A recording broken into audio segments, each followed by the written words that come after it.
نحمدہ ونصلی ونسلم علی رسولہ النبی الکریم اما بعد فاعوذ باللہ من الشیطان الرجیم بسم اللہ الرحمن الرحیم قال اللہ تبارک و تعالی فی القرآن المجید الم یعلموا ان اللہ هو یقبل التوبہ عن عبادہ وَيَأْخُذُ الصَّدَقَاتِ وَأَنَّ اللَّهَ هُوَ التَّوَّابُ الرَّحِيمُ صدق اللہ العظیم۔ معزز حاضرین و سامعین، اللہ رب العزت کا بے پایہ فضل و احسان ہے کہ جس نے اپنی توفیق خاص اور حضور نبی اکرم صلی اللہ علیہ وآلہ وسلم کے نالین مبارک کے تصدق سے ہمیں ایک مرتبہ پھر اپنی بارگاہ میں حاضر ہونے کی توفیق عطا فرمائے۔ دعا ہے کہ اللہ رب العزت ہماری اس حاضری کو قبول فرمائے۔ پچھلے جمعہ المبارک کی نشست میں ہمارا مضمون یہ تھا کہ امام عالی مقام نواسۂ رسول جگر گوشہ الوجود امام حسین علیہ السلام، آپ نے اپنے نانا کے دین کی خاطر وہ عظیم قربانی دی کہ آپ کی ان قربانیوں کو دیکھ کر خواجہ اجمیر کو بھی کہنا پڑا کہ شاہ است حسین، پادشاہ است حسین، دین است حسین، دین پناہ است حسین، سرداد ناداد دست در دست یزید، حق کا کہ بنا الہ الہ ہست حسین۔ نواسۂ رسول نے اپنے نانا کے دین کی سربلندی کے لیے اتنی عظیم قربانی دی کہ پھر ہمیشہ ہمیشہ کے لیے دین کو زندہ کر دیا، اور خواجہ اجمیر نے نچوڑ دیا ہے اور وہ کہتے ہیں دین است حسین، کہ لوگوں اب حسین صرف کسی شخصیت کا نام نہیں ہے بلکہ اب دین حسین ہے اور حسین دین ہے۔ مگر المیہ یہ ہے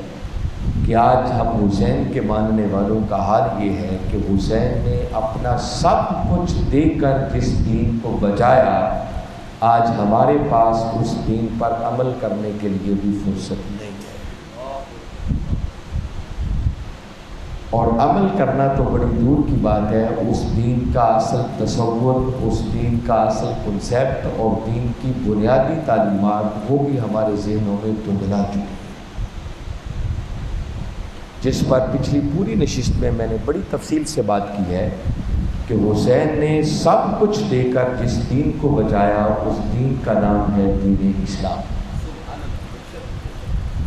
اور باری تعالیٰ نے خود قرآن پاک میں ارشاد فرمایا وَرَضِيتُ لَكُمُ الْإِسْلَامَ دِينًا،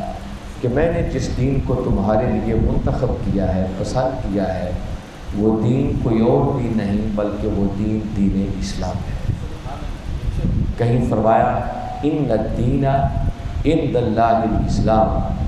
کہ بے شک اللہ کے نزدیک دین فقط اسلام ہی ہے۔ وہ دین جس دین کو دین اسلام کہتے ہیں، میں صرف اجمالی سا تصور پچھلی گفتگو کا دے رہا ہوں۔ میں نے بتایا تھا کہ اس دین کا 10% حصہ وہ ہے جس کا تعلق اللہ کے حقوق کے ساتھ ہے، اور دین کا 90% حصہ وہ ہے جس کا تعلق اللہ کے بندوں کے حقوق کے ساتھ ہے۔ اور حق اور سچ بات تو یہ ہے کہ اللہ اپنے حقوق بھی اس وقت تک قبول نہیں کرتا جب تک کہ پہلے اس کے بندوں کے حقوق ادا نہ کیے جائیں۔ وہ پڑھی جانے والی نمازوں کو بھی رد کر دیتا ہے، ادا ہونے والے حج اور عمروں کو بھی ریجیکٹ کر دیتا ہے۔ اس کو ہمارے روزوں کی کوئی حاجت نہیں ہے اگر ہم پہلے اس کے بندوں کے حقوق ادا نہیں کریں۔ سورہ ماعون میں باری تعالیٰ نے یہی کنسیپٹ دیا ہے، فرمایا ارأیت الذی یکذب بالدین، کہ آپ نے اس شخص کو نہیں دیکھا جو دین کو جھٹلاتا ہے، دین کی تکذیب کرتا ہے، اور نہیں فرمایا کہ دین کو جھٹلانے والا وہ ہے جو نماز نہیں پڑھتا، جو روزہ نہیں رکھتا، جو حج عمرہ نہیں کرتا، بلکہ دین کو جھٹلانے والا کیا ہے فرمایا فذالک الذی یدعو الیتیم ولا یحض علی طعام المسکین، فرمایا یہ دین کو جھٹلانے والا وہ ہے جو یتیم کو دھکے دیتا ہے اور غریب کو، محتاج کو، مسکین کو نہ خود کھلاتا ہے نہ دوسروں کو ترغیب دیتا ہے۔ جس کا مطلب کہ باری تعالیٰ بڑا واضح دو ٹوک لفظوں میں ارشاد فرما رہے ہیں کہ وہ شخص جو یتیموں کے سر پر دست شفقت نہ رکھے، غریبوں، محتاجوں، مسکینوں کے حقوق ادا نہ کرے، فرمایا وہ لاکھ نمازیں پڑھتا پھرے، حج عمرے کرتا پھرے، وہ سب کچھ کرنے کے باوجود بھی یوں ہے جیسے دین کو جھٹلا رہا ہے، جیسے دین کی تکذیب کر رہا ہے، دین کا انکار کر رہا ہے۔ اور آخری آیت جس پر میں نے گفتگو اینڈ کی تھی، اس سے بڑی بات اور کیا ہوگی کہ باری تعالیٰ نے سورہ روم میں یہ بات فرمائی اور فرمایا فآت ذی القربى حقہ والمسکین، فرمایا لوگوں پہلے نمبر پر اپنے قریبی رشتہ داروں کا حق ادا کیا، والمسکین پھر مسکینوں کا حق ادا کیا، وابن السبیل پھر مسافر اور مہمانوں کا حق ادا کیا، اور یہ تین باتوں کا ذکر کر کے فرمایا ذالک خیر، یہ تین کام بڑے خیر دیے ہیں۔ کن کے لیے؟ یہ بات قابل غور ہے، فرمایا ذالک خیر للذین یریدون وجہ اللہ، وجہ ان کا معنی ہے چہرہ، اور وجہ اللہ کا معنی ہے اللہ کا چہرہ، اور یریدون یہ ارادے سے نکلا ہے۔ یہ جو فرمایا نا یریدون وجہ اللہ، اس کا معنی ہے کہ باری تعالیٰ فرما رہے ہیں کہ وہ جو ارادہ کرتے ہیں، وہ جو خواہش رکھتے ہیں، وہ جو تمنا کرتے ہیں کہ کبھی وہ سہانا لمحہ آ جائے اور وہ میں اپنے حسن مطلق سے پردے اٹھا کر براہ راست ان کو ایک جھلک عطا کر دوں، فرمایا جو میرے مکھڑے کے طلبگار ہیں، میرے حسن کی ایک جھلک چاہتے ہیں، میرے وصال کے لیے کوشاں رہتے ہیں، تو فرمایا سن لو میں اپنے وصال کا شرف ان کو عطا کرتا ہوں جو پہلے نمبر پر اپنے قریبی رشتہ داروں کا حق ادا کرتے ہیں، جو مسکینوں، محتاجوں اور غریبوں کے حقوق ادا کرتے ہیں، جو مسافر اور مہمانوں کا حق ادا کرتے ہیں۔ اور میں کبھی کبھی سوچتا ہوں کہ دیکھیے کسی خوش نصیب کے لیے اگر مولا اپنے حسن مطلق سے پردے اٹھا کر ہی اس کے سامنے آ جائے تو اس سے بڑی ڈگری آگے پاس کرنے والی کون سی رہ جاتی ہے؟ آگے کون سی منزل بچتی ہے؟ کون سا سٹیپ بچتا ہے؟ اور یہ شرف اللہ اس کو عطا کرتا ہے، ایک طرف جو تاجدار کائنات صلی اللہ علیہ وسلم نے فرمایا کہ جب کوئی اللہ کے دین کے لیے لڑتے لڑتے اپنی جان ہی قربان کر دیتا ہے نا، تو شہید کو اللہ کی بارگاہ سے جو انعامات ملتے ہیں نا، ان میں سے پہلا انعام یہ ہے کہ ادھر شہید کی روح کف سے انسلی سے پرواز کرتی ہے، ادھر مولا اپنے حسن مطلق سے پردے اٹھا کر اسے اپنا دیدار ہوتا ہے۔ ایک طرف وہ جو اپنی جان ہی دے دے اس کو یہ شرف عطا کرتا ہے، اور دوسری طرف وہ کہتا ہے کہ ہاں جو اپنے قریبی رشتہ داروں کا حق ادا کرے، مسکینوں کا حق ادا کرے، محتاجوں کا حق ادا کرے، مہمانوں اور مسافروں کا حق ادا کرے، تو فرمایا میں خدا وعدہ کرتا ہوں کہ ایسے شخص کو بھی اپنے حسن مطلق کی جھلک ادا کر دے گا۔ یہ دین کا وہ کنسیپٹ ہے جو آج ہماری نظروں سے اوجھل ہوتا چلا جا رہا ہے۔ میں قرآن پاک کا ایک مقام آپ کے گوش گزار جو آج کرنا چاہ رہا ہوں، اگر اسی ایک مقام کو ہم بڑی توجہ سے پڑھ لیں، سن لیں، تو میں سمجھتا ہوں کہ ہمیں غفلت کی نیند سے بیدار کرنے کے لیے شاید یہی ایک مقام کافی ہے، مگر ہم اس اینگل سے کم پڑھتے ہیں۔ یہ سورہ الحاقہ قرآن پاک کا 69واں سورہ ہے، اور اس سورہ مبارکہ کی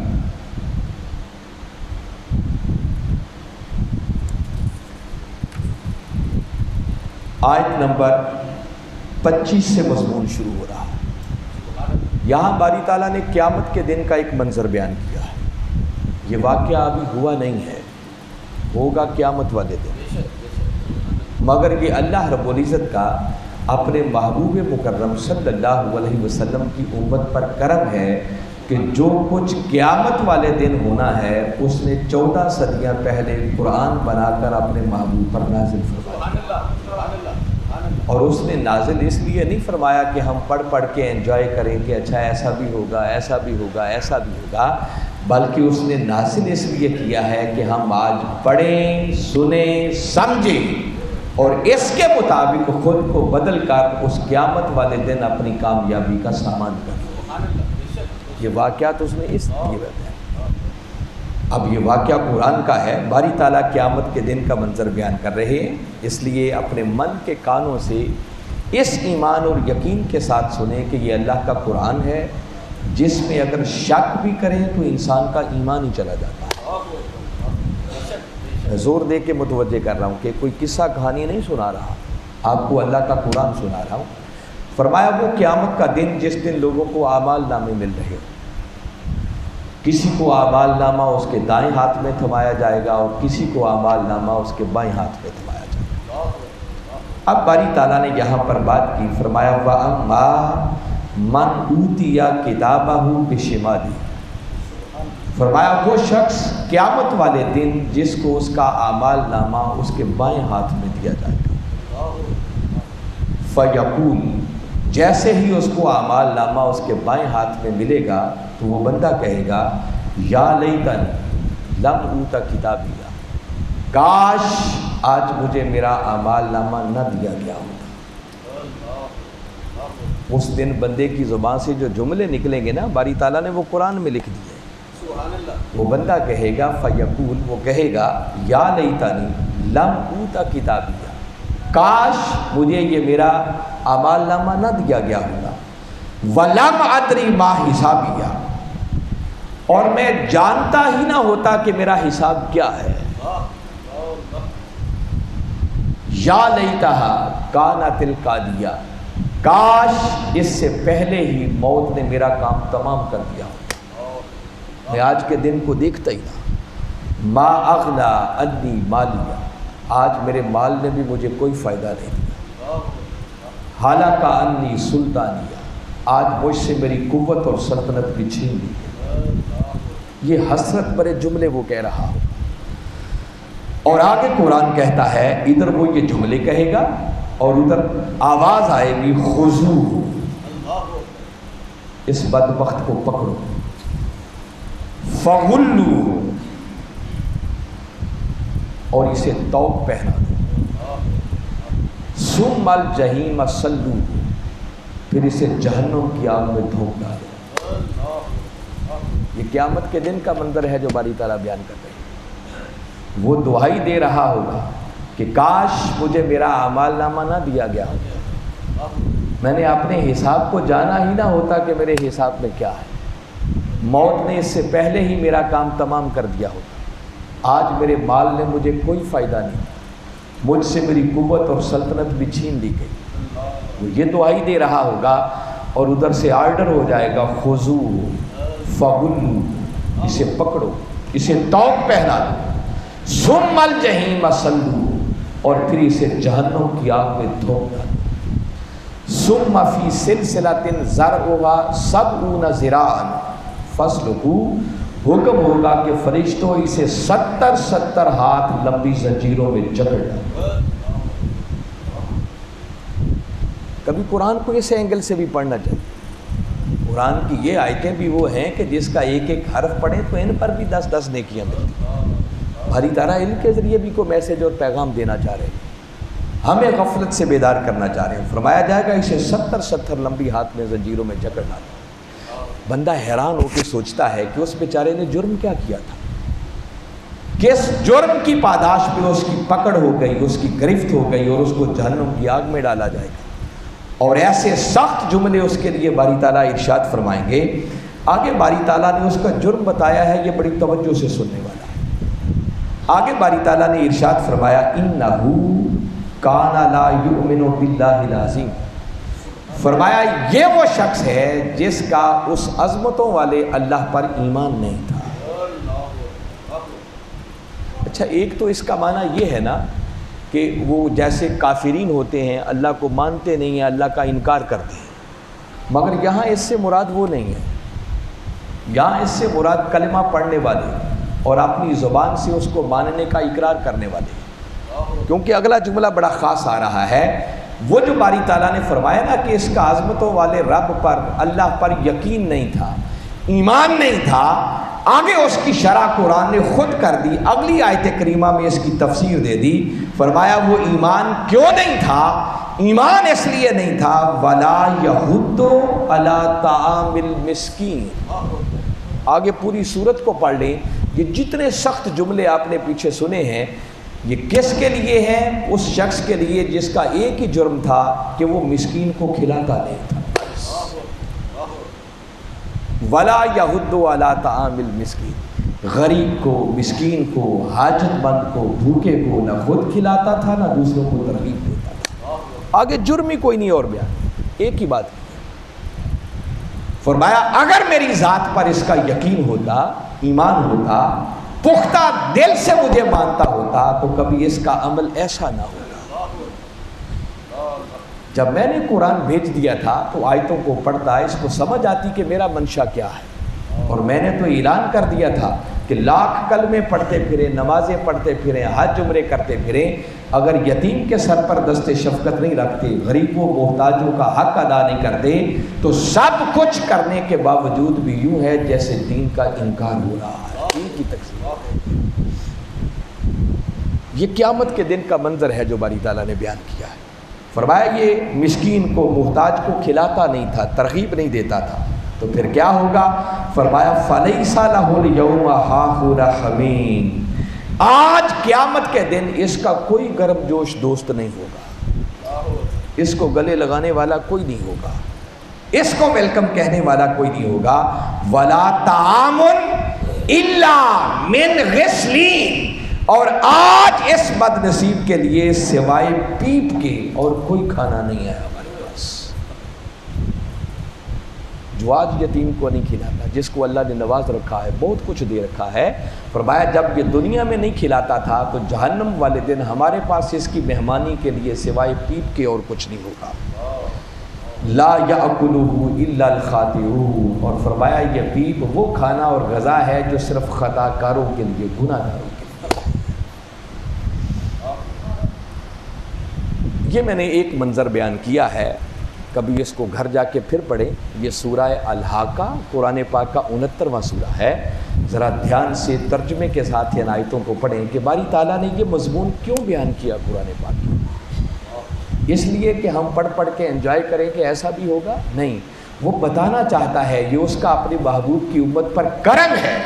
کہ جو کچھ قیامت والے دن ہونا ہے اس نے 14 صدیاں پہلے قرآن بنا کے اپنے محبوب پر نازل فرما دیا،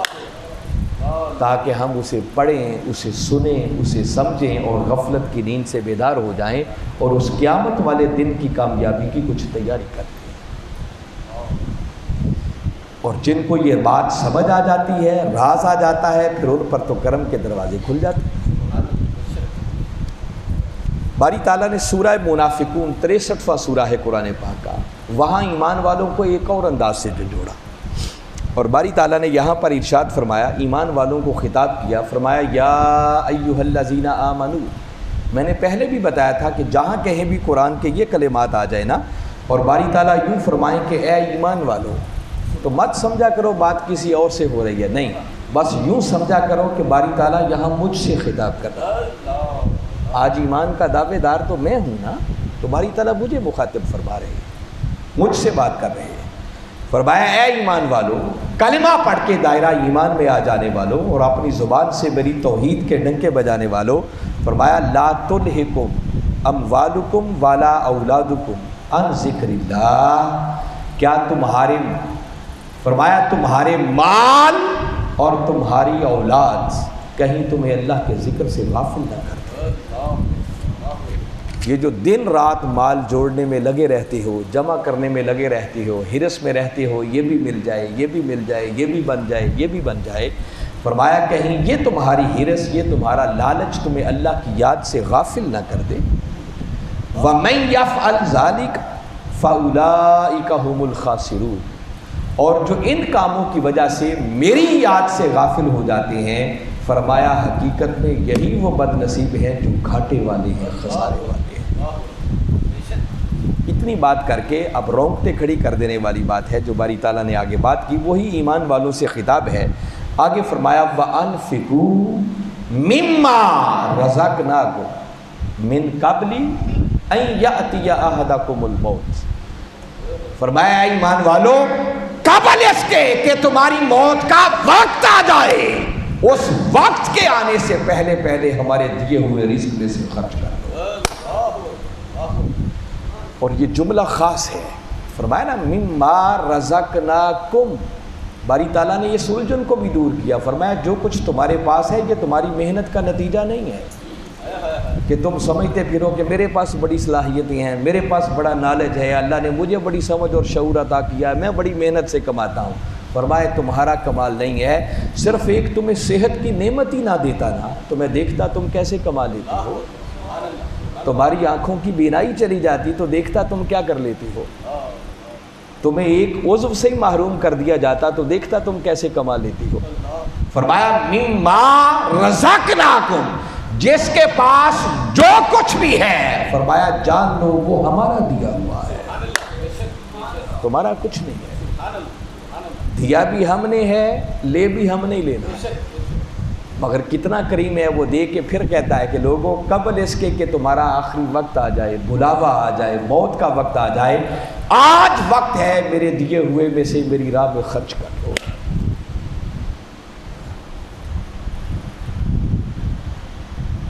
اور جب موت کا وقت آ جائے گا نا، جو خرچ نہیں کرے گا، اب باری تعالیٰ نے پھر جملہ آگے نقل کیا،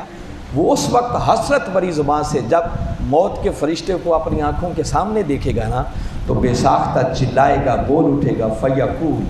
کہے گا رب لولا اخرتنی الی اجل قریب، مولا صرف تھوڑی سی مہلت مجھے اور دے دے۔ اب یقین ہو جائے گا کہ آخری وقت آ گیا ہے، اس وقت وہ حسرت کرے گا کہ مولا تھوڑی سی فرصت دے دے، تھوڑی سی مہلت دے دے، چند لمحے دے دے، کس لیے دے دے؟ فَأَصَّدَّقَ وَأَكُن مِّنَ الصَّالِحِينَ، تاکہ میں بھی کچھ صدقہ کر لوں، خیرات کر لوں، تیرے دیے ہوئے میں سے خرچ کر لوں، اور خرچ کر کے میں بھی صالحین میں شامل ہو جاؤں۔ جس کا مطلب یہ ہے کہ اس وقت تک کسی شخص کو صالحیت کی ہوا بھی نہیں لگتی جب تک کہ وہ پہلے اللہ کے دیے ہوئے میں سے اس کی راہ میں خرچ نہیں کرتا۔ اس وقت اسے سمجھ آ جائے گی، پردے اٹھ جائیں گے کہ صالحیت کیا ہے، اور اس وقت وہ کہے گا مولا تھوڑی سی مہلت دے دے، تھوڑا سا میں بھی صدقہ کر لوں، خیرات کر لوں، تیری راہ میں خرچ کر لوں، اور میرا نام بھی صالحین کی لسٹ میں آ جائے۔ مگر جواب دے دیا، فرمایا وَلَن يُؤَخِّرَ اللَّهُ نَفْسًا إِذَا جَاءَ أَجَلُهَا، فرمایا جب موت کا وقت آ جائے تو پھر ایک لمحے کی بھی تاخیر ممکن نہیں، پھر مہلت نہیں ملے گی، پھر وقت گزر چکا ہوگا، پھر حسرت ہی رہ جائے گی، اور تمہارے دیے ہوئے جمع کیے ہوئے مال پر پھر پچھلے جھگڑتے رہیں گے، لڑائیاں کرتے رہیں گے، اور الٹا تمہارے لیے عذاب کا باعث اور سبب بنے گا۔ فرمایا آج وقت ہے، آج کچھ خرچ کر لو، آج میری راہ پہ دے دو۔ واللہ خبیر بما تعملون، اور اللہ بڑا باخبر ہے کہ تم کیا کرتے ہو، تمہارے ہر عمل سے وہ باخبر ہے، وہ ایک لمحے کے لیے بھی تم سے بے خبر نہیں۔ تو دیکھیں کس طرح باری تعالیٰ بار بار جھنجھوڑ رہے، ہمیں غفلت کی نیند سے بیدار کر رہے۔ یہ دین کا وہ کنسیپٹ ہے جو ہماری نظروں سے اوجھل ہو جاتا ہے، اور ادھر باری تعالیٰ نے جو اس کی راہ میں دیتے ہیں قربان جائیں ان کے لیے کیا کیا انعامات بیان کیے۔ صرف سورہ توبہ کی آیتوں کا میں ترجمہ کر دیتا ہوں۔ باری تعالیٰ نے اپنے محبوب مکرم صلی اللہ علیہ وسلم سے مخاطب ہو کر فرمایا، یہ صدقے کی بات ہوئی ہے نا، بندہ جب موت کے فرشتے کو دیکھا کہ کہے گا مولا تھوڑی سی مہلت دے دے، میں بھی صدقہ کر لوں۔ اور جو جیتے جاگتے اس دنیا میں صدقہ کرتے ہیں ان کا مقام کیا ہے؟ فرمایا خذ من اموالہم صدقۃ، باری تعالیٰ نے اپنے محبوب مکرم صلی اللہ علیہ وسلم سے فرمایا کہ اے میرے محبوب آپ ان کے مالوں سے صدقات وصول کریں۔ آیت 14 صدیاں پہلے اتری جب آقا ظاہری طور پر جلوہ افروز تھے، مگر قرآن کا کوئی حکم کسی جگہ پر رکتا تو نہیں ہے نا، تو حکم براہ راست آقا صلی اللہ علیہ وسلم کا، محبوب آپ ان سے صدقات وصول کیا کریں۔ قرآن کی یہ آیت بتاتی ہے کہ جب آپ صدقہ کرتے ہیں، خیرات کرتے ہیں، زکوٰۃ دیتے ہیں، تو بظاہر تمہارا دیا ہوا صدقہ کسی غریب کے ہاتھوں میں جاتا ہے، مگر حقیقت میں دست مصطفیٰ اسے خود وصول کرتے ہیں۔ ذرا سوچو اس سے بڑی شرف کی بات کیا ہے کہ تم دو اور کملی والے آقا خود وصول کریں، ویلکم کرتے ہیں۔ یہ قرآن کی آیت میں پڑھ رہا ہوں، کوئی قصہ کہانی نہیں ہے۔ فرمایا محبوب آپ ان سے صدقات وصول کیا کریں، اور پھر تو تطہرہم وتزکیہم بہا، اور اے میرے محبوب پھر ان صدقہ دینے والوں سے صدقہ وصول کر کے پھر آپ ان کے مالوں کو بھی اور ان کے جسموں کو بھی طہارت بھی عطا کر دیں اور ان کے نفوس کا تزکیہ بھی فرما دیں۔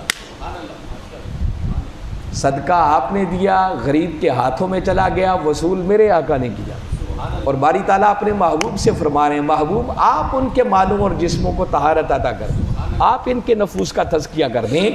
قبلی والے آقا کی ایسی نگاہ ہوتی ہے، ایسی توجہ ہوتی ہے کہ اس توجہ سے پھر تن اور من کی ساری غلاظتیں دور ہو جاتی ہیں۔ یہ دینے سے فیض ملتا ہے آقا کی بارگاہ سے۔ اور آگے فرمایا وصلی علیہم، اور اے میرے محبوب پھر ان صدقہ دینے والوں کے لیے دعا کر دی۔ باری تعالیٰ اپنے محبوب سے فرماتے ہیں، دوسرے لفظوں میں یہ کہیں تو غلط نہ ہوگا، باری تعالیٰ فرمایا محبوب ان صدقہ دینے والوں پر دم فرما دیں، آپ میری بارگاہ میں ان کے لیے ہاتھ اٹھا دیں، دعا کر دیں۔ کیوں؟ ان صلاتک سکن لہم، کہ محبوب جب تیرے ہاتھ ان صدقہ دینے والوں کے لیے اٹھ جائیں گے نا تو تیری دعا کے صدقے ان کی بے چین روحوں کو سکون مل جائے گا۔ کتنی کو خوش نصیبی کی بات ہے، ذرا چشم تصور میں لائیں نا۔ یہ باری تعالیٰ قرآن میں فرما رہے ہیں، تو آپ ذرا ایک لمحے کے لیے سوچیں، قرآنی حکم ہے، بدل تو سکتا نہیں ہے۔ اس کا مطلب کہ جب آج بھی کوئی صدقہ دیتا ہے، خیرات کرتا ہے، ادھر گنبد خضرا میں میرے آقا اس صدقہ دینے والے کے لیے ہاتھ اٹھا دیتے ہیں۔ دیکھیں نا، ہم دائیں بائیں مارے پھرتے ہیں، کبھی فلاں سے دعا کروائیں، کبھی فلاں سے دعا کروائیں، کتنی چٹیں مجھے جمعے والے دن ملتی ہیں، بھی ہمارے لیے کر دینا، ہمارے لیے کر دینا۔ میں قرآن کا مقام آپ کو پڑھ کے سنا رہا ہوں کہ اگر کبھی دل چاہے نا کہ ڈائریکٹ کملی والے آقا ہی ہمارے لیے دعا کریں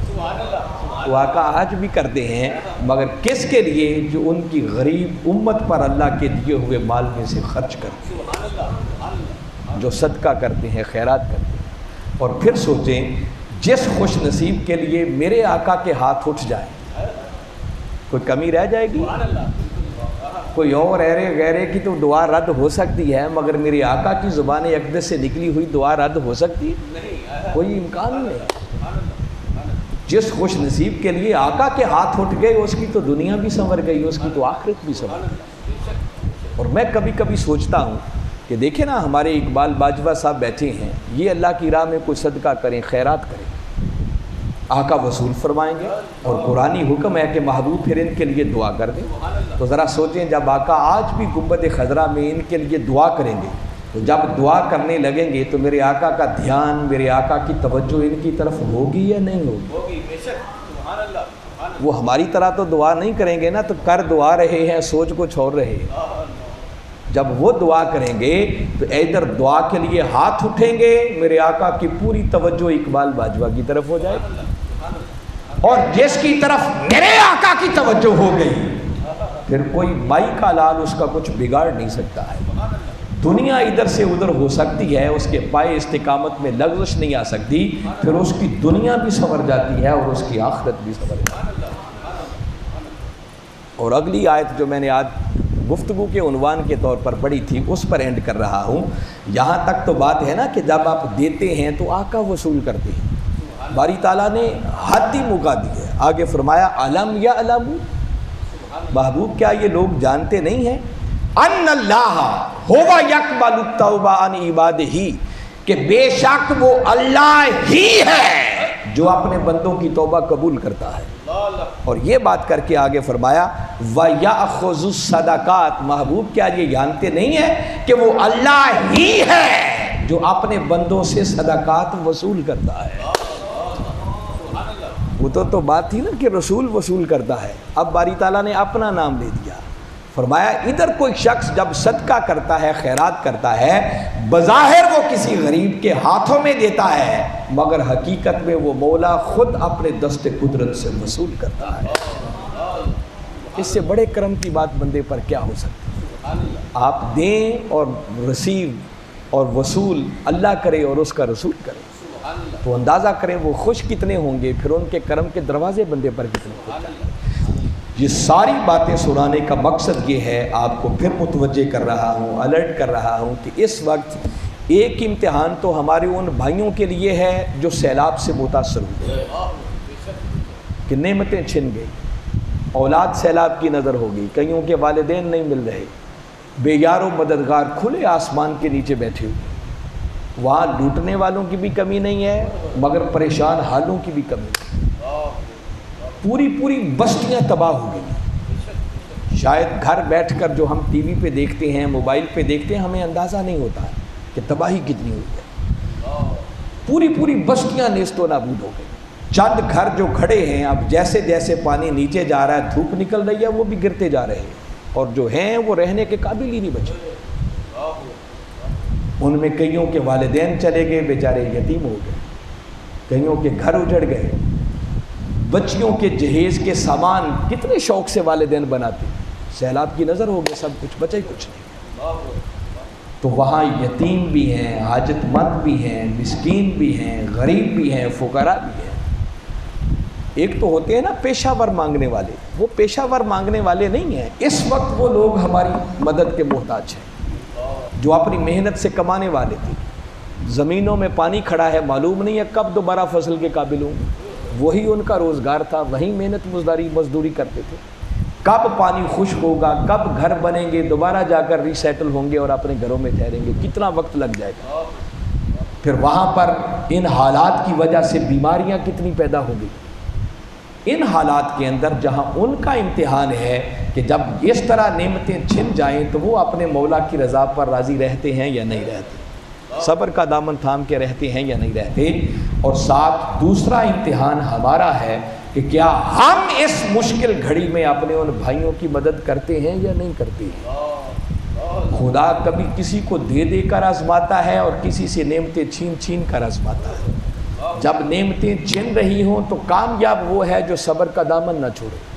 اور جب نعمتیں مل رہی ہوں تو کامیاب وہ ہے جو ہر حال میں مولا کا شکر ادا کرتا ہے، جھکا رہے کہ مولا تیرا کرم ہے۔ دو صاحب حال بزرگ تھے نا، ملاقات ہوئی، ایک نے دوسرے سے پوچھا سناؤ کیسا حال ہے؟ وہ فرمانے لگے کہ بھئی کیا بتاؤں، بس کچھ مل جائے تو اللہ کا شکر ادا کرتے ہیں، نہ ملے تو صبر سے بیٹھے رہتے، صبر کرتے ہیں۔ وہ دوسرے سن کے فرمانے لگے بھئی یہ تو کوئی کمال کی بات نہیں ہے، اتنا کام تو بغداد شہر کی گلیوں میں پھرنے والے کتے بھی کر لیتے ہیں۔ مالک لقمہ ڈالے تو دم ہلاتا ہوا کتا قدموں میں آ جاتا ہے، اور اگر 10 دن بھی مالک لقمہ نہ ڈالے تو دروازہ چھوڑ کے جاتا نہیں ہے، صابر بن کے دروازے پہ بیٹھا رہتا ہے۔ یہ تو کوئی کمال کی بات نہیں۔ تو فرمایا پھر تم سناؤ تمہارا حال کیا ہے؟ فرمانے لگے ہمارا حال یہ ہے کہ اگر نہ ملے تو شکر ادا کرتے ہیں، اور مل جائے تو دوسروں میں بانٹ دیا کرتے ہیں۔ تو بابا اللہ نے دیا ہے تو کچھ کیا میں خرچ کر لو۔ یہ ہے وہ دین جو حسین نے سب کچھ دے کر بچایا تھا۔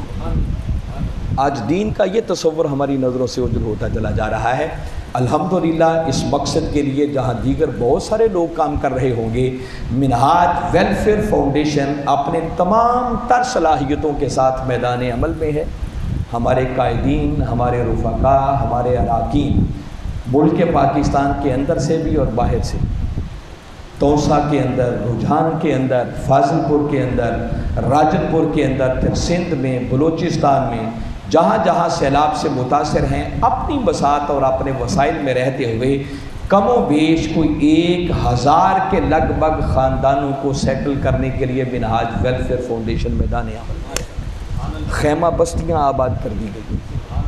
کہ معلوم نہیں کتنا وقت لگے گا ان کو واپس جانے۔ ایک خیمے میں 8 لوگوں کی جگہ ہے۔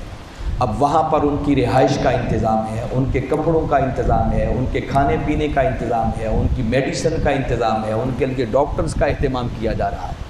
6 ماہ تک ان کے بچے بے یار و مددگار نہ رہیں، غلط راستوں پر نہ چل پڑیں، ان کی ٹیوشن کے لیے، تعلیم کے لیے وہاں باقاعدہ پڑھانے کا انتظام کیا جا رہا ہے۔ اور پھر میرے مولا نے چاہا، اللہ وسائل دے گا، ہم ان کے گرے ہوئے گھروں کو بنانے کے لیے بھی اپنی حیثیت کے مطابق ان کی مدد کریں۔ اس کے لیے منہاج القرآن منظم طریقے سے میدان عمل میں اتر چکی ہے، اور آپ سب کے تعاون کے منتظر ہے کہ ہم سب بھی جو اللہ نے ہمیں توفیق دی ہے، بساط دی ہے، اس کے مطابق ضرور حصہ ڈالیں۔ یقیناً باہر سٹال بھی ہوگا، ورنہ سیکٹریٹ میں چلے جائیں، ہمارا مالیات کا آفس ہے، وہاں پر جمع کروائیں۔ کوئی شخص بھی اس نیک کام سے، کار خیر سے محروم نہ رہے، جتنی جس کو توفیق ملی ہے اس میں ضرور حصہ ڈالے۔ کچھ بعید نہیں ہے کہ یہی دیا ہوا ہماری بخشش اور نجات کا ذریعہ بن جائے۔ اللہ کی بارگاہ میں دعا ہے کہ میں نے جو کچھ کہا سمجھ کر ایمان لاتے ہوئے اس کے مطابق عمل کر کے اپنی دنیا اور آخرت کو سنوارنے کی توفیق عطا فرمائے۔ مگر ضروری اعلان سماعت فرما لیں کہ اگلا جمعہ انگریزی مہینے کا تیسرا جمعہ آ رہا ہے، تو 16 سپتمبر کو انشاءاللہ جمعۃ المبارک کا جو خطبہ ہے، خطاب ہے، وہ صاحبزادہ ڈاکٹر حسین محی الدین صاحب ارشاد فرمائیں گے، اور ان کا ٹاپک اس بار بڑا اہم ہے۔ آپ تو معلوم ہے کہ حضور داتا گنج بخش علی حجویری رحمۃ اللہ تعالیٰ علیہ کا عرس مبارک آ رہا ہے سفر میں، تو ان کی کشف المحجوب وہ آپ کی گفتگو کا مرکز و محور ہوگی۔ کشف المحجوب پر آپ گفتگو فرمائیں گے، تو آپ کوشش کریں کہ 1 بجے تک ہر حال میں مسجد میں تشریف لے آئیں تاکہ بر وقت گفتگو شروع ہو اور بھرپور ہم ان کی فرمودات سے مستفید ہو سکیں۔ بہت شکریہ، وما علینا الا البلاغ۔